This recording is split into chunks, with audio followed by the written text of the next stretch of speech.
There is a kind of silence that lives inside a man who has done something he cannot take back. Not the silence of peace. Not the silence of rest. The other kind. The kind that follows you from room to room, sits across from you at the dinner table, lies down beside you in the dark, and never once blinks. Kofi Mensah knew that silence the way a farmer knows a drought. By the way everything slowly dies around it. He was 51 years old, and he was rich, and he was powerful, and he was alone in the way that only a man who has destroyed the one person who loved him most can be alone. His house in Akua stood behind a wall so high that from the street you could not see the roof. Inside those walls, there were gardens that a team of 4 men maintained every week. There were rooms that had not been opened in years. There was a kitchen where a woman named Abina had cooked his meals for 17 years and still placed 2 plates on the tray out of habit every Sunday. Because for 17 years, Sundays had meant 2 plates. She had stopped explaining why. Kofi had stopped asking her to stop. Some habits are more honest than the people who carry them. He had a company, Mensah Group, 7 subsidiaries, interests in mining, real estate, logistics, agribusiness. His face appeared in newspapers. His name appeared at the opening of buildings and the christening of roads. Men who wanted things called him Sir on the first meeting and called him Kofi only after he told them 3 times that they could. He sat on the boards of 2 universities and 1 hospital. He had received awards. He had given speeches. He had shaken the hands of people whose handshakes are the kind that end up in history books. None of it, not one single piece of it, had ever once touched the thing that lived behind his sternum. That cold, permanent, aching thing that had no name except brother. If this story is already warming your heart, please hit the like button and subscribe to Village Heart, and drop a comment below telling me where in the world you're watching from. I love knowing our little village reaches so far. His brother's name was Kwame. Kwame Mensah was 3 years younger, which when they were boys meant nothing and when they were men meant everything, because Kofi was the firstborn, and in their family, in their village, in the world that shaped both of them, firstborn was not just a description. It was a title. It was a weight. It was a set of expectations so old that no one could remember who had first decided they were reasonable. Their father had been a traitor. A good man, people said, and what they meant when they said it was that he had never been deliberately cruel, which is perhaps the smallest possible measure of goodness but is at least a measure. He had worked hard. He had believed in his sons equally and shown it unequally, the way men of his generation sometimes did, not out of malice but out of a failure of imagination, out of the deep groove worn into the world by the word firstborn. Kofi would take over. Kwame would support Kofi. This was not spoken as a plan. It was simply assumed the way the sun rising is assumed. You do not discuss it. You adjust your life around it. Kwame did not resent this when they were children. Kwame did not have the kind of heart that made room for resentment easily. He was the sort of person that the world needs more of and tends to break first. Generous without thinking about it. Funny with the particular timing that cannot be taught. The kind of man who remembered your birthday and forgot his own, who gave you his last money and then borrowed from someone else rather than mention it, who could walk into a room where 2 people were not speaking and by the end of the evening have them both laughing without either of them being quite sure how it had happened. People loved Kwame the way they love certain kinds of light. The warm, late afternoon kind. The kind that makes ordinary things look like something worth keeping. Kofi loved him. This is the part of the story that has to be said plainly and said first, because what came later was not the act of a man who did not love his brother. It was the act of a man who loved his brother and chose something else anyway. And that is far worse. That is the kind of thing a man carries in his chest for the rest of his life and cannot put down. It started with money. Things between brothers usually do. Or they start with a woman, or they start with land, or they start with a word said in a moment of stress that cannot be taken back. In this case, it started with money and it became something else before anyone was paying attention. The company was new then. Mensah Group, barely 3 years old, still finding its footing, still the kind of operation where Kofi was making decisions at 2 in the morning and calling suppliers at 5 and eating lunch standing over his desk and not eating dinner at all. He was 34 years old and he was terrified in the specific way of a man who has staked everything he has on a single number. And in that particular state of fear, the world tends to look like threat. Every shadow looks like an enemy. Every question looks like an accusation. Kwame was working for him then. Not in a senior position because Kwame had never been interested in titles. He was the kind of presence that a young company needs the way a body needs blood. He knew everyone by name. He smoothed things over. He sat with the drivers during their lunch break and knew their children's names. He made the new accountant feel like she had been there for years. He was the connective tissue of the whole operation, and Kofi knew it, and on his good days was grateful for it, and on his bad days took it entirely for granted. The money that went missing was 140,000 Cedis. Kofi found out on a Tuesday. He was sitting with his accountant going over quarterly figures, and the accountant, a careful woman named Mercy who had a gift for finding things that were not supposed to be found, put her finger on a line in the spreadsheet and said nothing. She just pointed and looked at Kofi, and the look on her face was the look of a person who has found something they wish they hadn't. Kofi stared at the figure. He stared at it for a long time. The accountant went to make tea and left him alone with it. He should have called Kwame in and sat down across from him and put the figure on the table and said, "Help me understand this. That is what a man who trusts should do. That is what a man who loves should do." He did not do that. Instead, he made a phone call. A single phone call to a man he knew whose particular skill was finding things out quietly. And what this man found out quietly was that 2 weeks earlier, Kwame had made a cash withdrawal from the company account. Not a large series of withdrawals. Not a complex scheme. One withdrawal. 140,000 Cedis. In his own name. Kofi sat with this information for 3 days. He did not sleep properly in those 3 days. He did not eat properly. He walked through the company building and looked at his brother moving between desks, laughing with someone in accounts, bringing coffee to the security guard at the front door because the guard's wife had just had a baby and Kwame thought the man deserved something good today. And Kofi watched all of this with the terrible cold feeling of a man who has already made a decision but has not yet admitted it to himself. On the third evening, he did not go to Kwame. He went to the police. What he told them was what the figures showed. That money had been taken. That the withdrawal was unauthorized. That he wanted it investigated. What he did not do was wait for an explanation. What he did not do was ask the question that a brother asks. He spoke to the police inspector as a businessman speaking about a crime, not as a man speaking about his blood. Kwame was arrested at 7 in the morning on a Thursday. He was taken from the small apartment he rented in OSU, still in the shirt he had slept in, while his neighbors watched from behind their curtains the way neighbors always watch things they know will be talked about for years. He did not resist. He did not make a scene. He looked, by all accounts, like a man who was confused. The look of someone who cannot yet understand the shape of what is happening to them. He was charged with theft and misappropriation of company funds.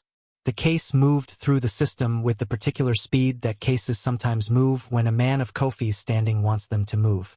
His lawyer was good. The evidence was clean. The withdrawal was documented. The lack of authorization was documented. What was not documented because no one had asked about it, because Kofi had not asked about it, because the one question that would have stopped everything had not been asked was why. Why Kwame had taken the money. The answer to that question, had anyone asked it in time, would have been this. Their mother was sick. Genuinely, seriously, frighteningly sick, the kind of sick that requires specialist doctors and particular medicines and the kind of care that costs more than a man on Kwame's salary can arrange quickly. She had called Kwame first because Kwame was the one she called when she was frightened. Not because she loved him more. Because she knew he would come without needing to be asked twice. And Kwame had come.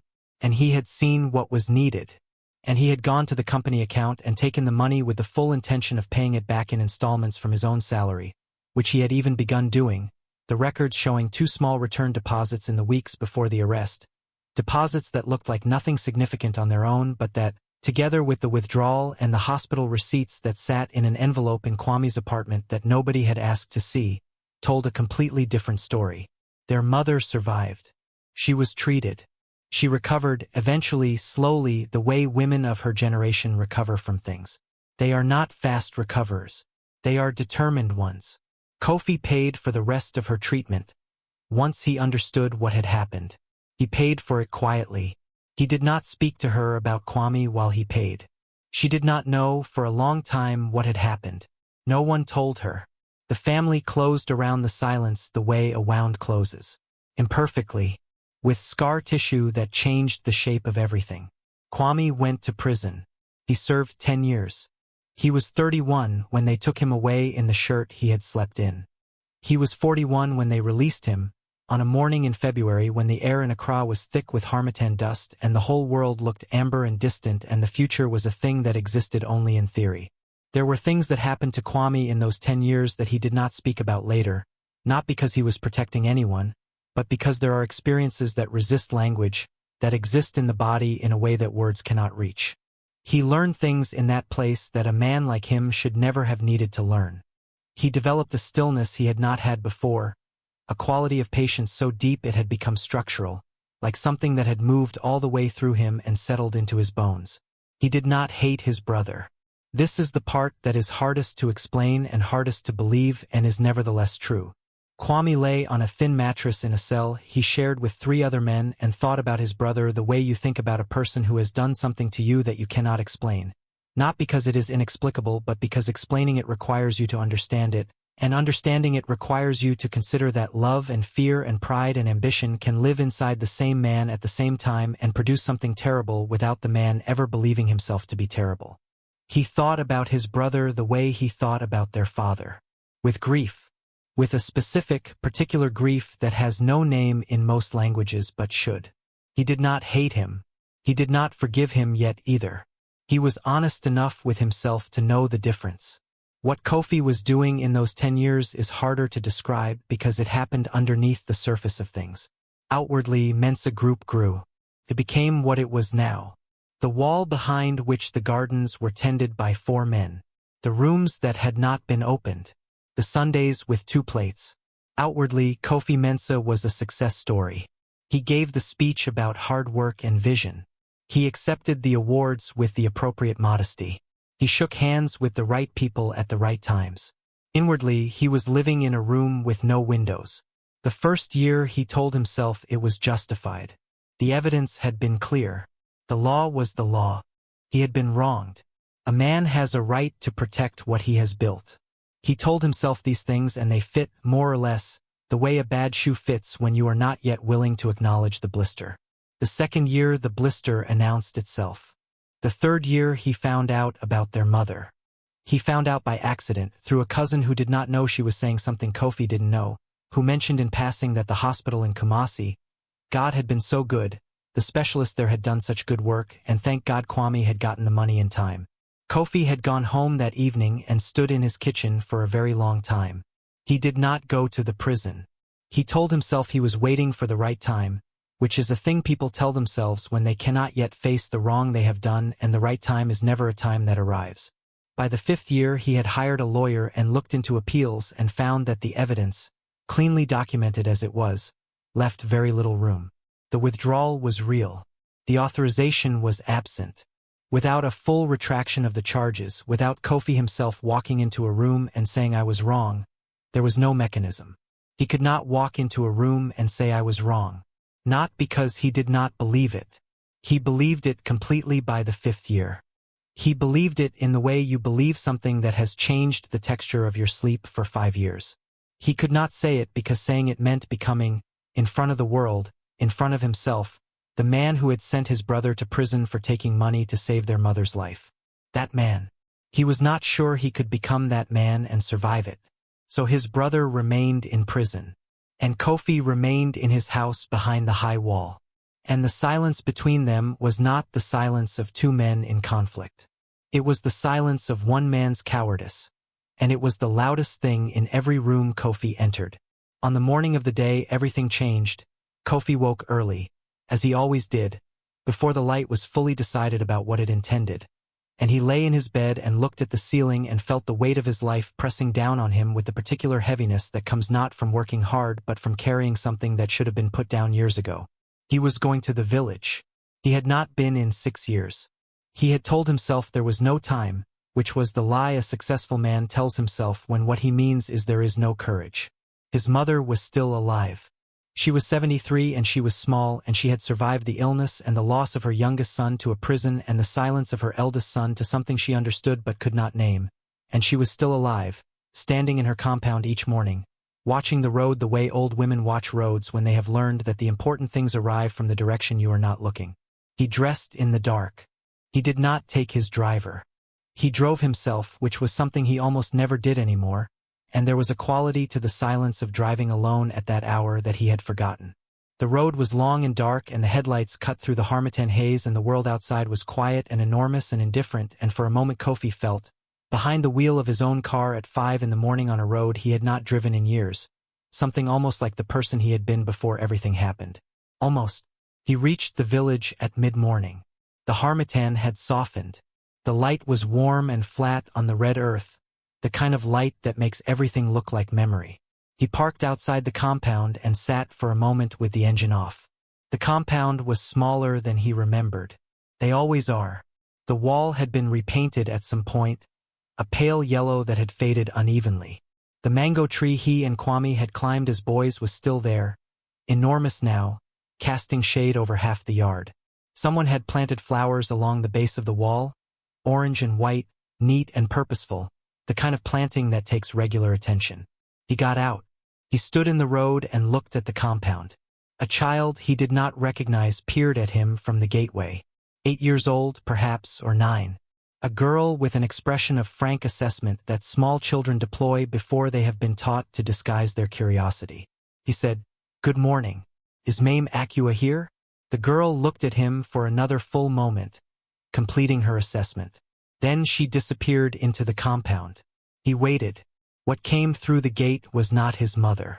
It was a woman, 30s perhaps, wearing a house dress in deep green with a cloth tied at her waist.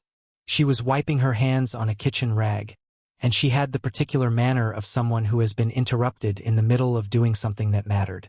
She looked at him without warmth and without hostility, the direct look of someone who lives in a place where strangers are not common and therefore not automatically welcomed. She said, "Can I help you?" He said, "I am looking for Maame Akua. I am her son." Something moved across the woman's face. She looked at him carefully. She said, "Which son?" The question was simple, and it was the most devastating thing anyone had said to him in years. Which son? As if there were two and they were different and the distinction mattered. Because there were two and they were different, and the distinction had come to matter more than anything. He said, "Kofi." The woman looked at him for a long moment. Then she said, "Wait here," and went back inside. He stood in the road. The Harmattan moved through the mango tree. The child appeared again in the gateway and stared at him with the same frank assessment and then vanished again. From inside the compound came the sounds of a working household. A radio, the clank of pots, a voice giving an instruction to someone. He waited. When his mother appeared, he understood something that all the years of guilt had not fully prepared him for. She was old. He knew she was old. But knowledge and seeing are different countries. She had the careful movements of a body that has learned not to trust sudden gestures. Her hair was fully white now. She was wearing a cloth in dark blue and gold, and she had put it on properly, the way she always dressed when she expected to be seen in a way that mattered, which told him that whoever had gone in to tell her had told her something about the manner in which he was standing in the road. She looked at him. He looked at her. He had prepared words. Several sets of them, rehearsed on the long drive, turned over and tested and found inadequate and turned over again. None of them were available now. They were simply gone, the way rehearsed words go when the real moment arrives and turns out to be nothing like the imagined one. What he said was, "Maame." She said nothing for a moment. Then she said, "Come inside. You have been standing in the road long enough." She turned and walked back into the compound, and he followed her, and the gate closed behind them. The compound was exactly and not at all what he remembered. The tree, the water pot in the corner, the bench against the wall where his father had sat in the evenings. New things around the old things, the way life accumulates, the way time fills in around what remains. The flowers along the wall. The child was sitting on the steps of the house, still watching him. His mother sat on the bench. She looked up at him with eyes that had seen everything. That had seen his father die, that had seen their village change and not change, that had lain in a hospital bed in Kumasi while her youngest son found the money to keep her there and her eldest son found out what had been done with it, and then made a different choice than love. She had never said any of this to him directly. She said it now only with the way she was sitting, with the set of her hands in her lap. He sat down on the low stool across from her, the same stool he had sat on as a boy when she had looked at him and told him true things he had not been ready to hear. He said, "Mame, I have to tell you something." She said, "I know what you have to tell me." He said, "I don't think you know all of it." She looked at him for a long moment. Then she said, "Tell me then. Tell me the thing I don't know." He told her. He told her everything in the way that a man can only tell things after he has been carrying them for a decade and is finally, in a moment of grace that he probably does not deserve, in front of the one person in the world whose judgment he still fears and still craves. He told her about the missing money and what he had assumed and what he had done without asking and what he had found out and when he had found it out and what he had done and not done in the years after. He told her. She listened the way she had always listened, without interruption, without the small sounds people make when they are uncomfortable, with complete attention, the way a person listens when they understand that the thing being said needs to be heard entirely before any response is possible. When he finished, the compound was quiet. The child had disappeared inside. The radio had been switched off. The mango tree moved in the harmattan. His mother looked at him for a long time. Then she said, "Kofi." He said, "Mame." She said, "Your brother comes home in 3 months." He stared at her. She said, "They let him out early. Good behavior," they said. "He is out in 3 months." He said nothing. She said, "I have known for 2 weeks. I was waiting to see if you would come. I was waiting to see if you would come before I had to send for you." She looked at him steadily. "And you came." Her voice held nothing that he could call forgiveness and nothing that he could call condemnation. It held something more useful than either. The bare, undecorated truth of a woman who had lived long enough to know that a man arriving on his own, however late, is still a man arriving. She said, "When he comes home, you will be here." It was not a question. He said, "Yes." She looked at his face. She looked at the lines in it, the ones that had not been there when he was 34 and making decisions at 2 in the morning. She looked at the gray at his temples and the particular quality of tiredness around his eyes that comes not from work but from the longer labor of living with something that cannot be undone. She put her hand on his. She did not say anything else for a long while. And in the compound, under the mango tree, with the harmattan moving through the orange and white flowers along the wall, the silence between them was not the silence Kofi had been carrying for 10 years. It was the first silence in 10 years that felt like something other than punishment. He did not deserve that, he knew. He was not there yet. There were many rooms between where he stood and anything that could be called repair.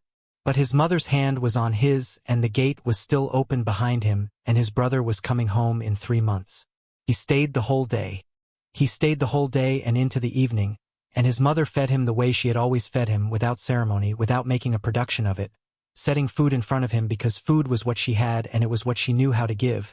And in that village and in that family and in the memory of everything they had been to each other before the world complicated them, it was enough. It was more than enough.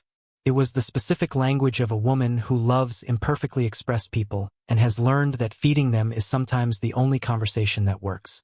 She did not ask him to stay the night. He did not offer to. Some things need to be approached gradually, the way you approach a fire that has burned down to coals. You get close enough to feel the warmth and then you come back tomorrow and get a little closer. She understood this. He understood it. They had always, underneath everything, spoken the same language. It was perhaps the tragedy of their family that the men in it had so often chosen other languages instead. He drove back in the dark and the harmattan was thick on the road, and the headlights found only a few meters ahead at a time, and he thought that this was perhaps what it felt like to try to move forward when you could not yet see very far. You drove anyway. You trusted the road. He began making arrangements the next morning. The first arrangement was the one that cost him the most, not in money but in the particular currency of pride, which is always more expensive than money and always spent on things that turn out to be worth far less than their price. He called his lawyers. He told them he wanted to review the original case. He told them he wanted to understand what it would take to have the record looked at, the conviction examined, the full context of the withdrawal entered formally into the record. His lead lawyer, a man named Mr. Asante who had worked for Mensah Group for 12 years and had seen Kofi in many moods and many situations, went very quiet on the phone in a way that was itself a kind of response. He said, "Mr. Mensah, are you saying what I think you are saying?" Kofi said, "I want it on record that the money was taken for a medical emergency. I want it on record that I did not investigate fully before making the complaint. I want his name to carry the truth, not just the sentence." Mr. Asante was quiet again. Then he said, "This will become public." Kofi said, "I know." Another silence. Mr. Asante said, with the careful neutrality of a man who is paid to be careful and neutral, "I will begin the review immediately." The second arrangement was harder to make because it required no lawyer and no formal process. It required only Kofi driving back to the village on a Saturday morning and sitting again on the low stool across from his mother and saying, "I need to know what Kwame will need. When he comes home, what does he need?" His mother looked at him for a moment. She said, "He will need somewhere to go that is not here and not yours. He will need to be somewhere where he is not your brother and not my son and not the man who went to prison. He will need to be somewhere where he can be only himself for a while, whoever that is now." Kofi sat with this. He said, "Does he have anything? Money? Plan?" His mother said, "He has what a man has when he comes out of a place like that. He has the clothes they give back to him and the money they give back to him, which is not much. He has 10 years of letters I wrote him and which he wrote me back, and those letters are very good, Kofi. He writes well. He always wrote well. You know that." Kofi looked at the ground. He said, "Yes, I know." She said, "He has a friend. A man he met inside, from Kumasi, who has a small business, vegetables, supply to restaurants and hotels. This friend has offered Kwame work when he comes out. It is not much, but it is honest, and Kwame has never needed much to be decent." Kofi said, "I want to help him set up something of his own. Whatever he wants. Whatever he would choose." His mother looked at him with an expression that was not immediately readable. Then she said, "You will ask him that yourself. Not me. You do not get to give things to your brother through me. That is not how this works." He said, "I understand." She said, "Kofi." She said his name the way she sometimes said it, with a weight behind it that was not anger. The weight of a woman who has thought long and carefully about her children and their particular ways of being broken. She said, "When he comes home, do not arrive with money and with plans and with the large gestures of a man trying to pay for what he did. That is not what he needs, and that is not what will fix this." He said, "What will fix this?" She said, "Nothing will fix it. You understand me. Nothing will put back the 10 years. Nothing will give him back the man he was at 31 before you made that phone call. He is 41 now and he is a different man, and some of what made him different was beautiful, the things that grow in a person when they have nothing left but themselves, and some of it is the kind of scar that does not stop pulling." She stopped. She looked at the mango tree. She said, "What will begin to heal it is this. You will look at him and you will tell him the truth. The whole truth, the way you told it to me. Not in a letter, not through a lawyer, not with money on the table. With your face. With your voice. With your eyes open and his looking back at you. That is all. That is the beginning." Kofi nodded. She said, "And you will not ask him for forgiveness that day." He looked up. She said, "You will tell him the truth and you will let him have it, and you will not ask him for anything. Forgiveness is not something you ask for. It is something you wait for, and maybe it comes and maybe it doesn't, and either way you have no right to make your healing someone else's obligation." Kofi was quiet for a long time. Then he said, "When did you become this wise?" His mother said, without any humor in it, "I became this wise the day I understood that the people who love you will also be the people who hurt you the most, because they are the only ones close enough to reach you. And after that I had to decide what to do with that understanding." She looked at him. She said, "I decided to stay. I decided to keep cooking and keep watching the road. That is the choice I made. You must make your own." He drove back to Akua in the afternoon. He sat in his office that evening and looked at his desk, at the clean surface of it, the ordered files, the pen placed precisely parallel to the edge of the blotter, and he saw for the first time clearly what all of this order was. It was a man trying to control, through the management of objects, the things inside himself that could not be managed. He had been organizing his desk for 10 years while his brother sat in a cell. He opened the drawer. He took out a piece of paper. He wrote his brother's name at the top of it. He did not know what he intended to write. He sat for a while with the pen resting on the paper. Then he began. He wrote for 2 hours. He did not send the letter. He put it in the drawer. He was not ready to send it. But writing it was itself something. It was the beginning of making the truth portable, the way his mother had said. Making it something he could carry into a room and put on a table with his voice and his face and his open eyes. If this story has found its way into your heart, make sure to subscribe and turn on notifications so you never miss a new tale from Village Heart. Your support is what keeps the fire burning, and more stories like this one coming your way. Kwame Mensah came home on a Wednesday in April, when the harmattan was gone and the air in Akua had turned wet and green and full of the smell of things growing.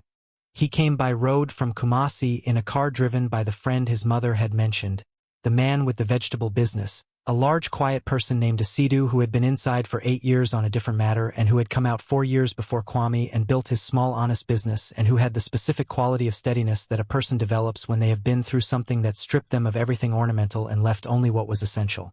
Cedis drove Kwame directly to the village. Not to Akua. Not to any of the things that were waiting.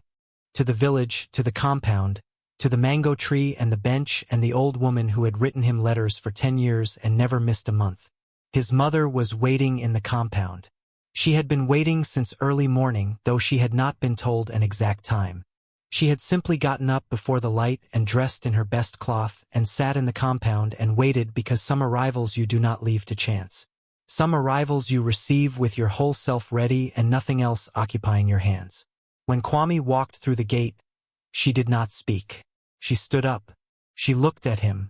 He was tall still, taller than she remembered somehow, though she knew people did not grow at 41. It was the stillness in him, she thought. The stillness made him seem larger.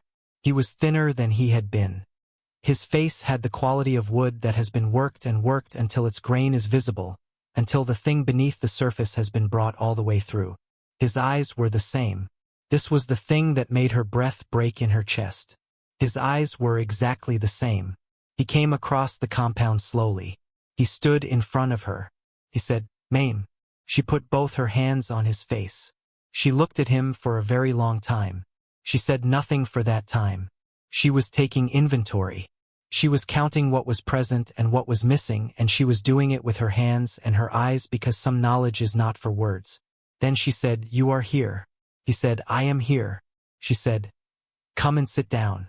I have made kontamire and there is rice and I made the pepper the way you like it." He looked at her.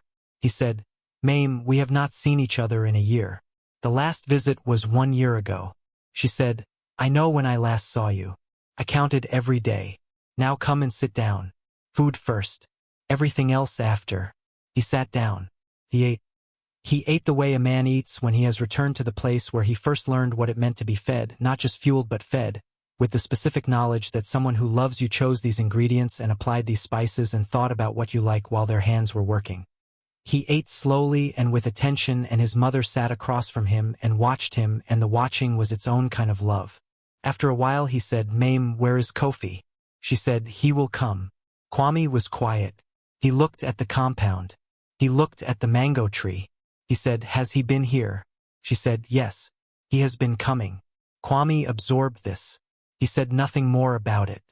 He understood, from the way she said it, that there was more to be known and that she was not going to tell him more than that right now, and he understood why, and the understanding required no resentment because he knew his mother. He knew that she was not managing him. She was protecting the space in which something needed to happen, and the way you protect that space is by not filling it prematurely with information that makes people arrive at positions before the meeting. He stayed 3 days in the village. He slept in his old room. He woke early and sat under the mango tree before anyone else was up, the way he had done as a boy, and the harmattan was gone and the morning air was wet and green and the birds were having arguments in the upper branches and the world was exactly as indifferent and as beautiful as it had always been. He thought about his brother on those mornings. He thought about him the way he had thought about him for 10 years, which was not simply. There was nothing simple about thinking of Kofi. There was love in it, the specific love of brothers who grew up sharing a yard and a father's attention, and the particular loneliness of being raised to become a particular kind of man. There was grief in it. There was something that had passed through anger long ago and come out the other side as something quieter and more complicated. Something that had no clean name but that felt, when he examined it honestly, like the exhausted remnant of grief. He was not sure about forgiveness. He was honest about not being sure. He did not perform certainty he did not have. This was perhaps what 10 years of solitude does to a man who pays attention to himself. It removes the capacity for performing emotions he does not feel. There is no audience in a cell. After a while you stop arranging yourself for one. On the third day, in the afternoon, a car came through the village gate. Kwame was sitting under the mango tree. He saw the car. He knew it was not a Cedis. He sat very still. Kofi stepped out. He was wearing simple clothes.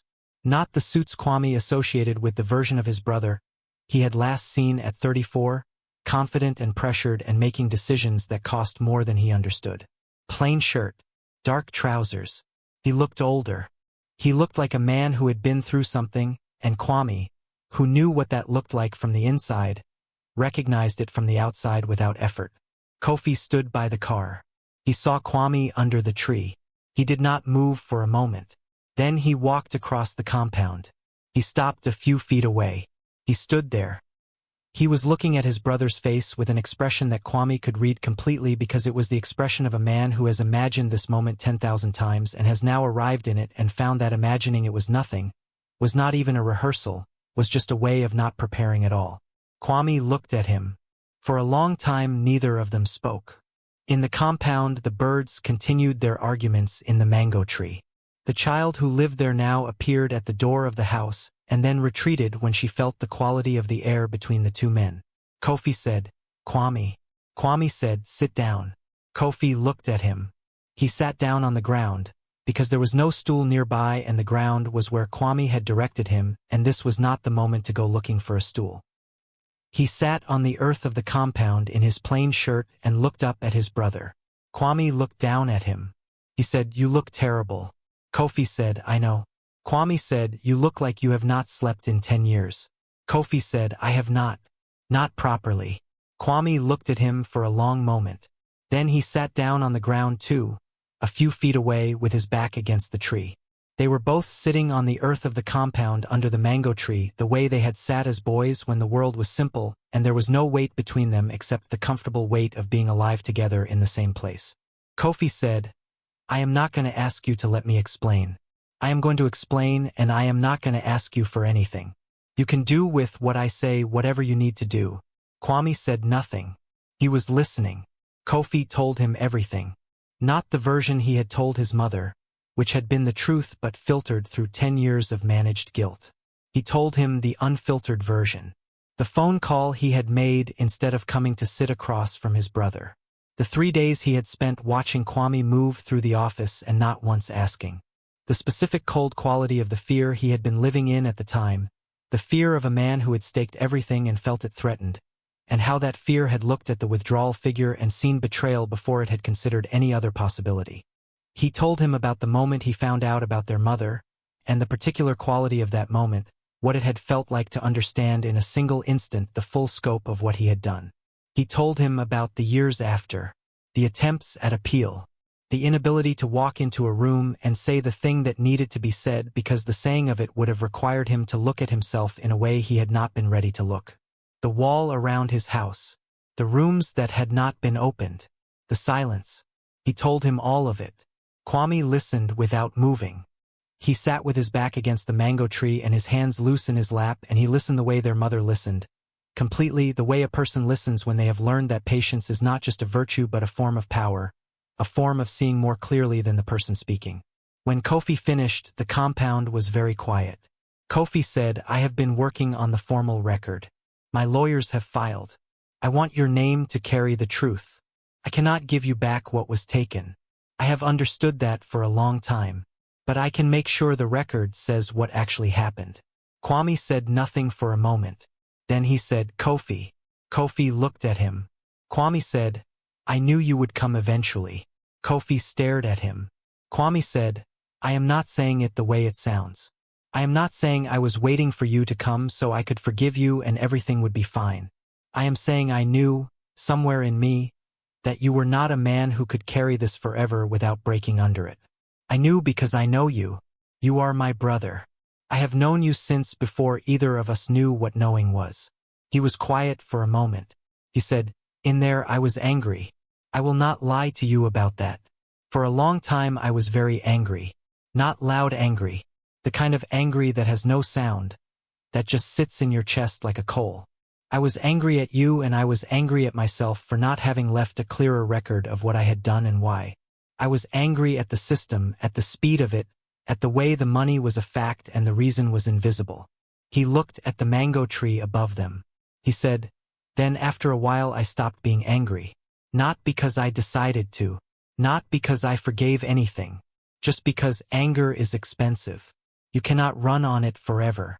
At some point it burns through everything you have and you have to choose what to put in its place. Kofi said, what did you put in its place?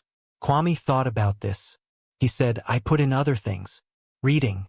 I read everything I could get my hands on. I put in the letters from Maame. I put in the friendship with Cedis.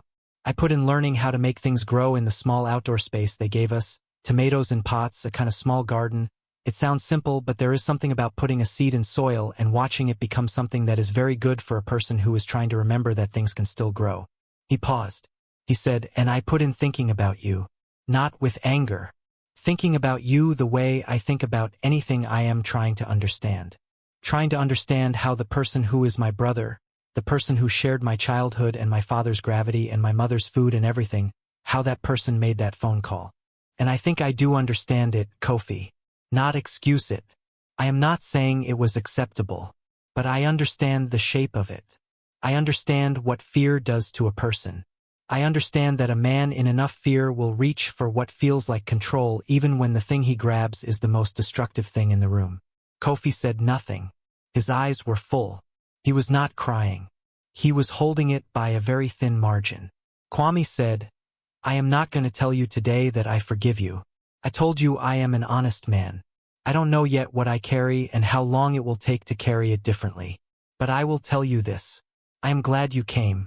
I am glad you drove here and sat down on the ground of this compound like we are children again, and told me the truth. That matters. It does not undo anything, but it matters. He looked at his brother. He said, you are my brother, Kofi. Whatever you did and whatever I carry because of it, you are still my brother. And I am too old and too tired to pretend I do not want that back. Whatever it looks like now, whatever shape it takes, I do not want to live the rest of my life with that gone. Kofi said very quietly, neither do I. They sat on the earth of the compound for a long time after that. Not talking. The sun moved. The birds in the mango tree settled into their afternoon silence. Their mother came to the doorway of the house and looked at them both sitting there on the ground and went back inside without saying anything, the way a woman goes back inside when she has seen what she needed to see and has the wisdom to let it be. This was not a resolution. Kofi understood that clearly. He understood it the way his mother had told him to understand it, that nothing was going to be put back, that the 10 years were the 10 years, that his brother was 41 and had been made into a different man than the one he would have been, and some of those differences were losses that no conversation and no legal record and no amount of money could recover. But Kwame had said, I do not want to live the rest of my life with that gone. And Kofi was still on the ground of the compound when his brother said it, and the ground was solid beneath him, and the mango tree was enormous above him, and his mother was somewhere in the house, and the afternoon was warm, and the air was green, and for the first time in 10 years the silence between himself and his brother was not the silence of one man's cowardice. It was a different silence entirely. The kind in which something new might slowly begin. 3 weeks later, something happened that none of them had expected. Not Kofi, not Kwame. Not their mother watching the road. Not the lawyers. Not Mr. Asante, who had spent his professional life believing that revelations came in the orderly fashion of filed documents and prepared statements. Came in the form of a woman named Amadarko. Amadarko was 64 years old. She was a retired schoolteacher from Kumasi. She was small and precise, and she wore her glasses on a beaded cord around her neck, pushing them up her nose when she needed to see something clearly and letting them fall when she did not. which gave her a particular rhythm, a rhythm of attention and rest that the children she had taught for 30 years had found either endearing or maddening depending on their temperament. She arrived at the Mensah Group offices on a Tuesday morning and asked to speak to whoever handled matters related to the original prosecution of Kwame Mensah. She was told that Mr. Mensah himself was the relevant party. She was offered an appointment for the following week. She sat down in the waiting area and said she would wait. She waited for 4 hours. Kofi's assistant came to him at 2 in the afternoon and said there was an elderly woman in the reception area who had been there since 10 and who declined to leave and who had said, when asked again whether she would like to make a formal appointment, that she would make all the appointments they liked but she would also be here when he came out. Kofi went out. Ama Darko looked at him over her glasses. She pushed them up her nose. She looked at him carefully. She said, "You are Kofi Mensah." He said, "Yes." She said, "I was the teacher of your brother's cellmate." Not Asidu. Before Asidu. A young man named Bright. He passed 3 years ago from malaria. Before he passed he wrote me a letter. He said in the letter that he had a friend, Kwame Mensah, and that this friend had told him something, and that if Bright ever got out before Kwame did, he should find the brother and tell him something that Kwame himself was too proud to tell. Kofi said, "What was it?" Ama Darko pushed her glasses up her nose again. She said, "Your brother knew why you didn't come. He told Bright that he understood why you had made the phone call, not excused it, understood it. He told Bright that the fear of a man who has built something and believes it is under threat is a particular kind of blindness. He said it the way a man says something he has thought about for a very long time until it has become clear.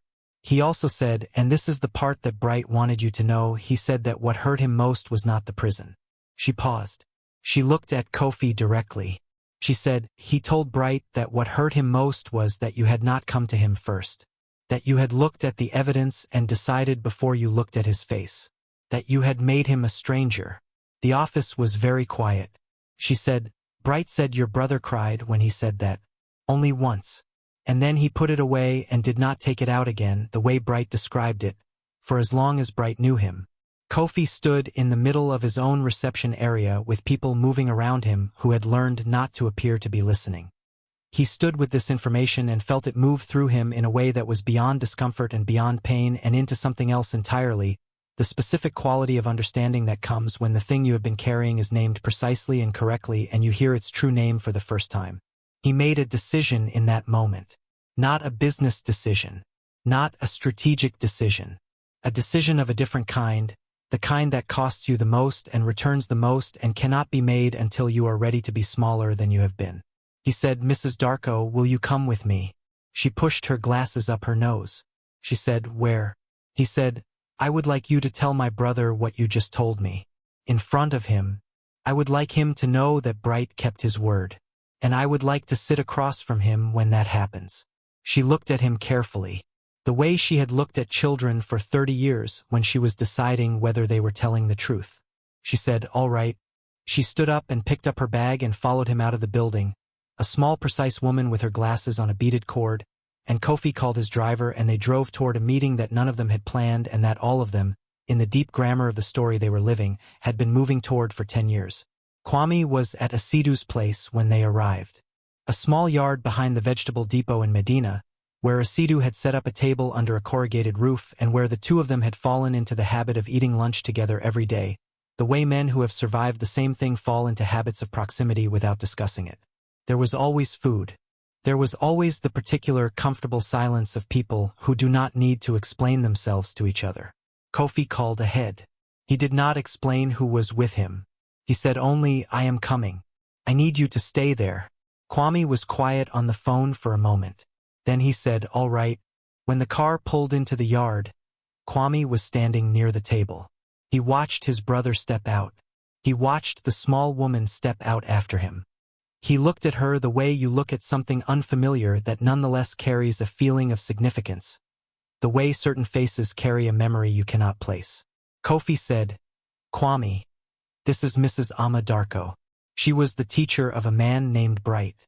Kwame went very still. The name moved through him visibly, not dramatically, the way deep things move, underneath a shift in the quality of his standing, a change in his eyes. He said, "Bright." Darko pushed her glasses up her nose. She looked at him steadily. She said, "He kept his word. Took longer than any of us planned. But he kept it." Kwame sat down slowly. Not because his legs failed him. Because sitting felt like the right response to something that required receiving rather than standing for. She told him what she had told Kofi. She told him that Bright had written the letter before he passed, that he had asked her specifically to find the brother, that he had said Kwame was too proud to say certain things himself but that they deserved to be said in front of both brothers, not just one. Kwame listened. His hands were flat on the table. When she finished, he looked at his brother. Kofi was standing a few feet away, not sitting because sitting felt presumptuous because he had not been invited to sit, because in this moment his brother was the one who occupied the center and he understood that clearly and accepted it completely. Kwame said, "You heard what she told you." Kofi said, "Yes." Kwame said, "And you brought her here so I would know you heard it." Kofi said, "I brought her here because you deserve to know that Bright kept the promise he made you. And because I wanted you to see my face when the truth was in the room. All of it. Not just the part one told you." Kwame looked at him for a long time. Then he said, "You made me a stranger." His voice was not loud. It was very quiet and very clear, the voice of a man reading from something he has carried so long it has become his own handwriting. He said, "That is what I could not get past. Not the prison. In there I found ways to live. I found a Cedis and I found the books and I found the small garden and I found ways to be a person inside a place that tries to make you not one. But the thing I could not find a way around was that you looked at the evidence and you did not come to me. You had my number. You knew my face. We grew up in the same yard under the same tree and you looked at a figure on a spreadsheet and you chose the spreadsheet." Kofi said, "Yes." Kwame said, "Say it properly." Kofi met his brother's eyes. He said, "I looked at the evidence and I chose not to come to you. I chose not to ask. I knew your face and I had your number and I chose not to use either of them. I made you a stranger when you were the least strange person in my life. And I will carry that for as long as I live." The yard was completely quiet. A Cedis had disappeared into the depot with the particular tact of a man who knows when to be elsewhere. Darko sat at the end of the table with her hands folded and her glasses on her nose and said nothing, because there was nothing for her to say. Her part had been the delivery. What happened with the contents belonged to the brothers. Kwame looked at his brother for a long time. Then he said, "Come and sit down." Kofi sat down. Kwame said, "Bright used to say that the hardest thing about being wronged by someone you love is that you cannot stop loving them while you are angry at them. He said it made the anger strange, like trying to push against water." Kofi said nothing. Kwame said, "He was right. I was angry at you and I loved you at the same time, and after a while I could not tell where one ended and the other began, and then after longer than that I stopped trying to separate them. I just let them both be true." He looked at the table. He looked at his hands. He said, "I am going to tell you something I have not told anyone. Not Maame. Not a Cedis. Only Bright knew and Bright is gone." Kofi waited. Kwame said, "In the second year I wrote you a letter. I wrote it over 3 nights. It was a long letter. I put everything in it. Everything I felt and everything I understood and everything I wanted to say to you. I was going to send it." He paused. He said, "I did not send it. I burned it. I burned it because I decided that if you wanted to know what was in it you would have to come and find out. You would have to do the work of crossing the distance. Because I had spent my whole life being the one who crossed the distance and I was done. If there was ever going to be something real between us again, you were going to have to be the one who moved first." He looked up at Kofi. He said, "And here you are." The afternoon light in the yard was the warm flat light of Akua in April, lying evenly on the corrugated roof and the table and the 2 men sitting across from each other, and somewhere in the depot a Cedis was moving between boxes of tomatoes and plantain, and somewhere in the village their mother was watching the road, and somewhere in all of the years between then and now, a young man named Bright had made a promise on a thin mattress in a cell and had kept it all the way to the end of his life. Kofi said, "I am here." Kwame said, "I know." He said it quietly, not as a resolution, not as a closing of accounts, as a plain, present fact. "I know. You are here. This is where we are now. Whatever comes next will come from here." Darko stood up. She straightened her cloth. She pushed her glasses up her nose one final time and looked at both of them with the expression of a woman who taught children for 30 years and learned long ago that the most important lessons are the ones nobody plans. She said, "Bright would be glad." She picked up her bag. Kofi stood. He said, "Mrs. Darko, let me arrange a car for you." She said, "I came by Trotro, I will go by Trotro." She looked at him. She said, "Take care of your brother." She looked at Kwame. She said, "Take care of yourself." She walked out of the yard. They watched her go. After a moment, Cedis appeared in the doorway of the depot holding 2 bottles of water. He set them on the table without a word and went back inside. Kwame picked up his bottle. He said, "He is a good man." Kofi said, "I can see that." Kwame said, "He does not ask questions I cannot answer yet. He does not need me to be further along than I am. He just shows up with water." Kofi looked at the bottle in front of him. He said, "Kwame, I want to help with the business. Not take it over. Not fund something so large it becomes mine. Whatever Cedis and you are building. I want to be useful if you will let me. Not as your brother who owes you. As your brother who wants to be your brother." Kwame was quiet for a moment. Then he said, "There is a cold storage problem. If we had cold storage we could supply to the hotels, not just the local markets. We have been looking at the cost and it is not impossible, but it is beyond what we have right now." Kofi said, "Tell me the number." Kwame told him. Kofi said, "I will have it to you by the end of the week." Kwame looked at him. He said, "This is not you paying me back." Kofi said, "No." Kwame said, "This is you investing in something I am building." Kofi said, "Yes. If you will have me." Kwame looked at the depot, at the corrugated roof, at the tomatoes visible through the open door, red and ordinary and full of the particular dignity of useful things. He said, "I will have you." It was not a hug. It was not tears. It was 2 men at a table in a yard in Medina on an April afternoon agreeing on a number and a direction and a way of being brothers that was different from the way they had been brothers before. Different because the old way had broken and the new way had to be built from what remained, which was enough. It was not everything, but it was enough. Their mother received the news that evening over the phone. She listened to Kofi tell her about Amadarko and about the yard and about what had been said. When he finished, she was quiet for a moment. Then she said, "Good." She said it the way she said most important things, simply, without decoration, the way you say something when you have been waiting for it long enough that the saying of it requires no performance. She said, "Come on Sunday. Both of you. I will make Kantemeyer." He said, "Both of us." She said, "Both of you. It is time." Sunday came the way Sundays come in that village, slowly and with light, the kind of morning where the air is still and the birds have not yet started their arguments and the compound is quiet in a way that feels intentional, like the world is giving you space to do something that matters. Kofi arrived first. He parked outside and walked in, and his mother was already at the fire, the pot on, the smell of Kantemeyer filling the compound the way it had filled it his whole life, the specific smell of home that the body remembers before the mind does. Kwame arrived 20 minutes later.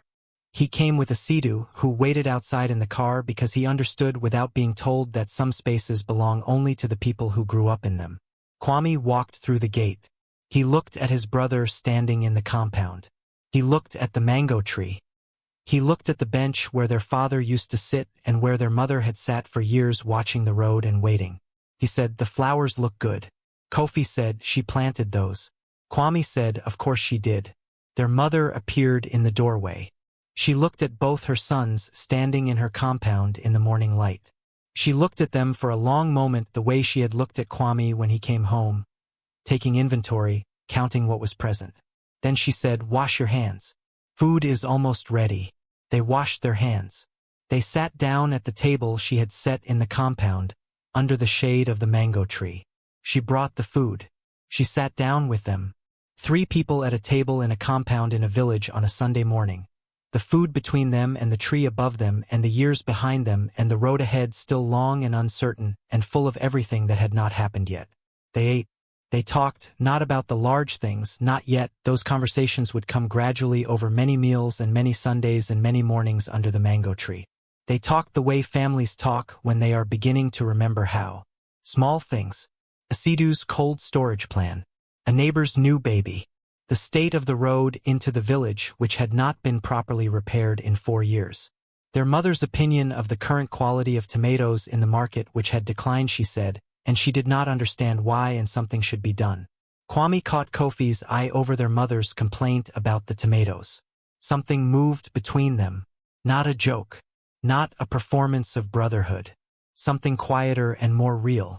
The specific recognition of two people who share a history so long and so tangled that a single look can carry 100 things at once: grief and love, and the strange relief of being known by someone who has known you from the very beginning. Kofi looked away first.